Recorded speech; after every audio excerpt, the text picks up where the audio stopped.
On February 21, 1916, the German High Command launched a massive offensive at Verdun, aiming to bleed France white through relentless attrition. Erich von Falkenhayn's strategy hinged on overwhelming artillery barrages. Over 1,000 guns fired 1 million shells in the first 10 hours alone.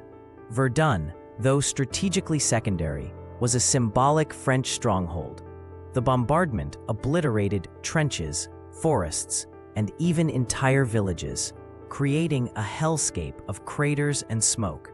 German infantry advanced cautiously, expecting minimal resistance. But the French, though stunned, held fragmented lines. This opening salvo set the stage for one of history's longest and bloodiest battles. French resistance crystallized under General Philippe Pétain, who declared, "They shall not pass." Despite losing Fort Douaumont, a key defensive position, within days, Pétain reorganized defenses, rotating troops to limit exhaustion.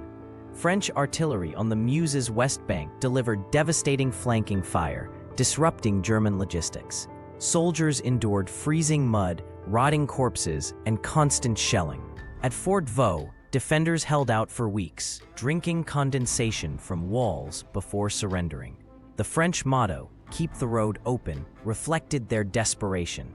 This tenacious defense turned Verdun into a grinding meat grinder, with both sides sacrificing thousands for mere meters of ground. The Voie Sacrée, Sacred Road, a single 50-kilometer supply route, became Verdun's lifeline. Day and night, French trucks, one every 14 seconds, hauled ammunition, food, and troops to the front. Engineers tirelessly repaired the road under shellfire, using gravel from nearby quarries. Over 8,000 vehicles traversed the route weekly, their headlights forming an unbroken chain visible for miles. Without this logistical miracle, Verdun would have collapsed. The road also symbolized France's national resolve. Civilian drivers volunteered, and poilus, infantry, marched past signs reading "Courage," their buying time for victory. This artery sustained the defense, enabling Pétain's rotation system. By mid-1916, Verdun's trenches epitomized the horrors of modern war.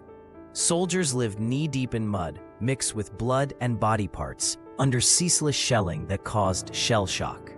Chlorine and phosgene gas attacks added to the torment, with men drowning in their own fluids. Hand-to-hand combat erupted over worthless craters, like the ravine of death.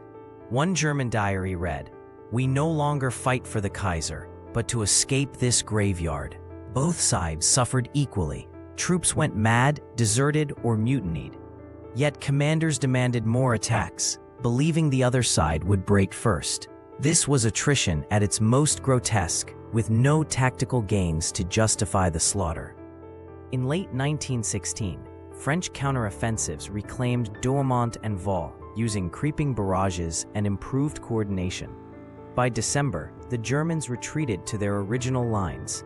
Though hailed as a French victory, Verdun cost over 700,000 casualties, with no strategic advantage gained. The battle became a symbol of futility.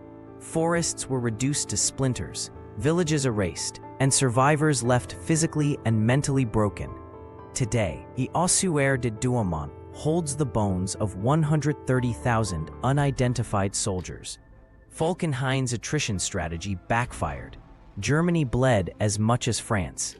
Verdun's legacy is not of glory, but of war's capacity to consume humanity itself.